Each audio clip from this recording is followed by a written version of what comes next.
नमस्कार सर्व आठवीतील विद्यार्थी मित्रांनो, आज या ठिकाणी आपण जो आठवीचा विषय इतिहास नागरिकशास्त्रामध्ये 6 प्रकरणे आहेत. त्यामध्ये पहिलं प्रकरण आहे संसदीय शासन पद्धतीची ओळख. अर्थात मागील काही 6वी-7वीचा नागरिकशास्त्राचा आढावा घेतला तर तुमचं असं लक्षात येईल की आपल्या भारताचे संविधान आहे, त्या संविधानामध्ये देशाची राज्यघटना जी 26 नोव्हेंबर 1949 रोजी स्वीकार केली आणि त्या संविधानाप्रमाणे देशाचा कारभार सुरू झाला 26 जानेवारी 1950 पासून. आणि तेव्हापासून 26 जानेवारी हा दिवस दरवर्षी प्रजासत्ताक दिन म्हणून साजरा करत आहोत. मग भारताचे जे संविधान आहे, या भारताच्या संविधानामध्ये कशा प्रकारची शासन यंत्रणा अथवा शासन पद्धती नमूद केलेली आहे, याचा अभ्यास आपण ह्या पाठात करणार आहोत. आता विद्यार्थी मित्रांनो, तुमच्या मनात हे प्रश्न नक्कीच निर्माण झालेले असतील किंवा पडले असतील. संसदीय शासन पद्धती म्हणजे काय, पहिला प्रश्न. दुसरा आहे भारताचे प्रधानमंत्री आहेत पण अमेरिकेचे प्रधानमंत्री नाहीत. संसदीय शासन पद्धती आणि अध्यक्षीय शासन पद्धती यात फरक काय. वर उल्लेखलेल्या काही प्रश्नांमधून आपल्या असं लक्षात येईल की प्रत्येक देशाची शासन पद्धती वेगवेगळी असते. विविध प्रकारचे शासन पद्धतीचं स्वरूप समजावून घेण्यापूर्वी आपण शासन संस्थेच्या प्रमुख शाखांची थोडक्यात माहिती घेऊ. विद्यार्थी मित्रांनो, यातील कायदे मंडळ कायद्याच्या निर्मितीचं कार्य करतं. कायदे मंडळ कायद्याचं निर्मितीचं कार्य करतं. त्या कायद्याची प्रत्यक्ष अंमलबजावणी करतं. कायदा निर्मिती पण करतं आणि कायद्याची अंमलबजावणी सुद्धा करतं प्रत्यक्षपणे. न्यायमंडळ न्याय देण्याचं कार्य करतं. या तीनही शाखांचं कार्य, त्यांचे अधिकार क्षेत्र व त्यांच्यावरील मर्यादा, तीनही शाखांमधील परस्परांचे संबंध संविधान ठरवतं. जे आपण प्रार्थनेच्या वेळेस म्हणत असतो रोज, ते संविधानानुसार तीनही शाखांचे परस्पर संबंध संविधान ठरवत असतं. हे संबंध कशा प्रकारचे असतात यावरून शासन संस्थेचं स्वरूप ठरतं. संबंध शासन पद्धतीचे प्रमुख 2 प्रकार यावरून निर्माण झालेले दिसतात. एक आहे संसदीय शासन पद्धती आणि दुसरी आहे अध्यक्षीय शासन पद्धती. त्याच्यापैकी आपण पहिले घेऊ संसदीय शासन पद्धती. हिचा अभ्यास आपण प्रथमतः घेऊ. संसदीय शासन पद्धती ही प्रामुख्याने इंग्लंडमध्ये विकसित झाली. सुरुवातीला इंग्लंडमध्ये विकसित झाली संसदीय शासन पद्धती. इंग्लंडमध्ये अलिखित संविधान असून आजही तेथील बराचसा राज्यकारभार रूढ संकेताच्या आधारे चालतो. रूढ म्हणजे काय, परंपरेनुसार. आपण सुद्धा परंपरेनुसार काही सण साजरे करत असतो ना, तशा पद्धतीने परंपरेनुसार बराचसा राज्यकारभार इंग्लंडमध्ये रूढ संकेताच्या आधारे चालत असतो. पार्लमेंट ही अशीच तेथे उत्क्रांत झालेली संस्था आहे.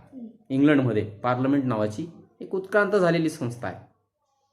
पार्लमेंट आधारित पार्लमेंटरी शासन पद्धती हे इंग्लंडचे योगदान मानले जाते. पार्लमेंटरी शासन पद्धती हे इंग्लंडचं मोठं योगदान मानले जाते.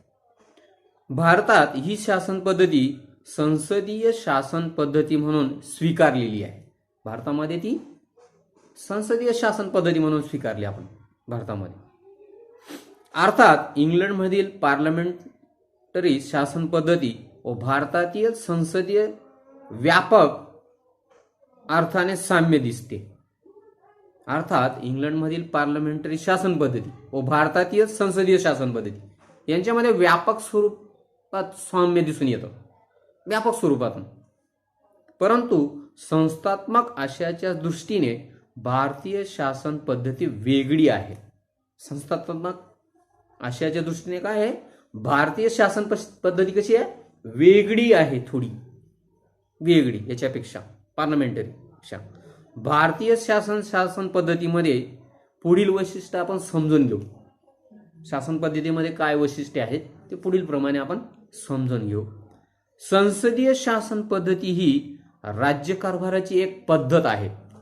संसदीय शासन पद्धती काय आहे, एक राज्यकारभार चालवण्याची एक पद्धत आहे. पद्धत म्हणजे काय, रीत.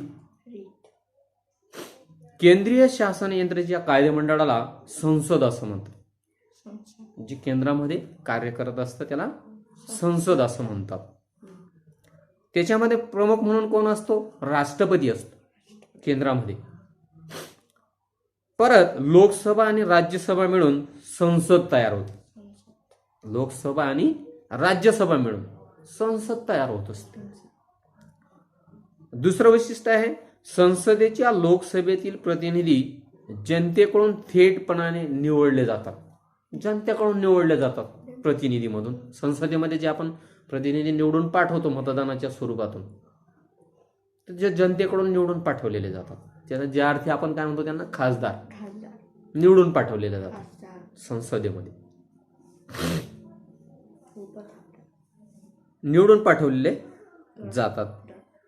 या सभागृहातील सदस्यांची संख्या निश्चित असते. आता निश्चित असते म्हणजे की 552 पर्यंत ते असू शकतात. आलं लक्षात. तिसरं वैशिष्ट्य आहे, लोकसभेच्या निवडणुका ठराविक मुदतीनंतर होतात. म्हणजे दर 5 वर्षांनी होतात. ठराविक मुदतीनंतर म्हणजे काय, दर 5 वर्षांनी लोकसभेच्या निवडणुका होत असतात. या निवडणुका सर्व राजकीय पक्ष लढवतात. जेवढे काही पक्ष आहेत तेवढे पक्ष मात्र त्या निवडणुका लढत असतात. त्यात ज्या राजकीय पक्षाला निम्मेपेक्षा जास्त जागा मिळाली, निम्मेपेक्षा जास्त, तो बहुमताचा पक्ष मानला जातो. तो कोणता पक्ष मानला जातो, बहुमताचा पक्ष मानला जातो. ज्याला बहुमत सिद्ध झालं तो बहुमताचा पक्ष मानला जातो. मग बहुमत असलेला पक्ष काय करतो, सरकार बनवतो. उदाहरण आपण जर द्यायचं म्हटलं तर भारतीय जनता पक्षाचा काय आहे, बहुमत सिद्ध झालाय म्हणून त्यांचा पक्ष सरकार स्थापन करतो. बहुमत असलेला पक्ष सरकार स्थापन. चौथं वैशिष्ट्य आहे, काही वेळेस कोणत्याही एका पक्षाला असं स्पष्ट बहुमत मिळालेलं नाही. काही वेळेस काय होतं, कोणत्याही पक्षाला बहुमत स्पष्टपणे मिळालेलं नसतं. अशा वेळी काही पक्ष एकत्र येऊन आपलं बहुमत सिद्ध करतात. बहुमत सिद्ध करत असतात काही वेळेस व त्यांना सरकार स्थापन करता येते.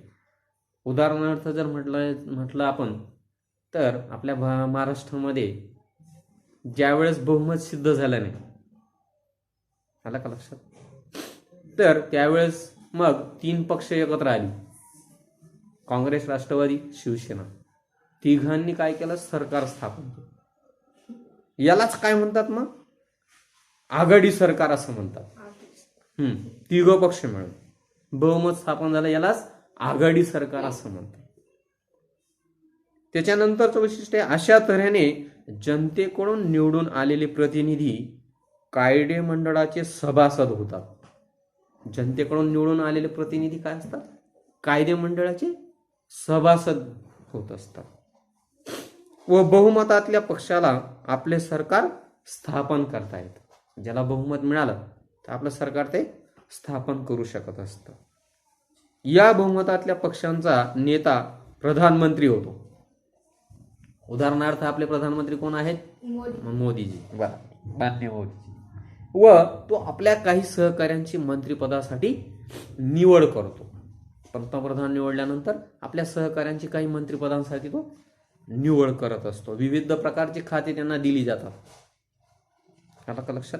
आता प्रधानमंत्री व त्यांचे निवडलेले कायदे मंत्रिमंडळ हे संसदीय शासन पद्धतीतील कार्यकारी मंडळ होय. प्रधानमंत्रीचे मंत्रिमंडळ संसदीय शासन कार्यकारी मंडळ म्हणून ओळखलं जातं. आता संसदीय शासन पद्धतीतील कार्यकारी मंडळावर दुहेरी जबाबदारी असते, 2 प्रकारची. संसदीय शासन पद्धतीच्या दुहेरी जबाबदारी असते, 2 प्रकारची. एक आहे कार्यकारी मंडळ म्हणून त्यांना कायद्याची अंमलबजावणी करावी लागते. कार्यकारी मंडळ म्हणून कायद्याची अंमलबजावणी करावी लागते.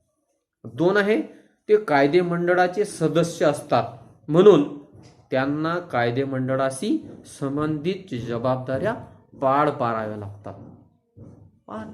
त्यांना जबाबदाऱ्या संबंधित जबाबदाऱ्या.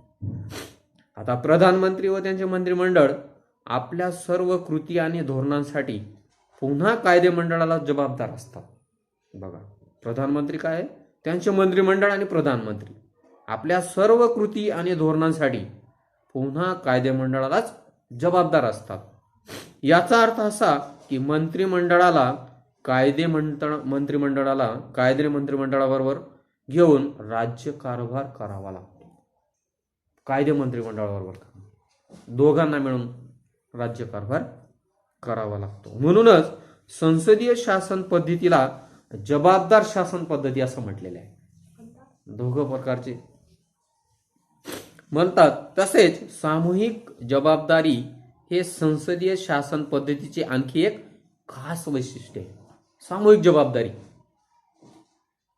एखाद्या खात्याचा निर्णय हा राज्याचा निर्णय मानला जातो. एखाद्या खात्याचा निर्णय, या निर्णयाची जबाबदारी संपूर्ण मंत्रिमंडळाची असते. संपूर्ण मंत्रिमंडळाची.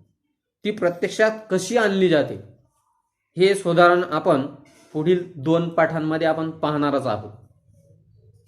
संसदीय शासन पद्धतीत कार्यकारी मंडळ कायदे मंडळाच्या विश्वासावर अवलंबून असते. संसदीय शासन पद्धतीमध्ये कार्यकारी मंडळ हे कायदे मंडळाच्या विश्वासावर अवलंबून असते. याचा अर्थ असा, जोपर्यंत कायदे मंडळाचा कार्यकारी मंडळाला पाठिंबा असतो, याचा अर्थ असा काय, जोपर्यंत कायदे मंडळाला कार्यकारी मंडळाचा पाठिंबा असतो अथवा सहमती असते, तोपर्यंतच कार्यकारी मंडळ म्हणजे प्रधानमंत्री व मंत्रिमंडळ अधिकारावर राहते. तोपर्यंतच अधिकारावर राहते. कायदे मंडळाला किंवा संसदेला जर असं वाटलं की आपल्या इच्छेनुसार कार्यकारी मंडळ कार्य करत नाही, आपल्या इच्छेनुसार कार्यकारी मंडळ कार्य करत नाही, तर त्या मंडळाला सत्तेपासून दूर करते. जर कार्य करत नसेल तर त्या सत्तेपासून त्याला दूर करते. म्हणजेच काय, अविश्वासाचा ठराव हे नियंत्रणाचं एक प्रभावी साधन ठरलेलं आहे. अविश्वासाचा ठराव जर प्रभावीपणे कार्य करत नसतील तर. आता संसदीय शासन पद्धतीत संसद किंवा कायदे मंडळ श्रेष्ठ असते. संसदीय शासन पद्धतीमध्ये बघायचं झालं तर कायदे मंडळ, संसद आणि किंवा कायदे मंडळ काय असते, श्रेष्ठ असते. लोकांनी निवडून दिलेले प्रतिनिधी सामान्य जनतेच्या अपेक्षा संसदेत व्यक्त करतात. ज्या काही समस्या असतात आपल्या, त्या कुठे संसदेमध्ये मांडतात. थेटपणून आपण निवडून दिलेले. लोकहिताची साठी काय केले जावे हे संसद ठरवते. लोकांचं हित बघितलं जातं संसदेमध्ये. लोकहितासाठी काय केले जावे हे कोण ठरवतं, संसद ठरवते. ते लोकांच्या प्रतिनिधींचं सभागृह असल्याने व जनतेचा सर्वश्रेष्ठ अधिकार व्यक्त करत असल्याने संसदेचा दर्जा श्रेष्ठ असतो. संसदेचा दर्जा काय असतो, श्रेष्ठ असतो.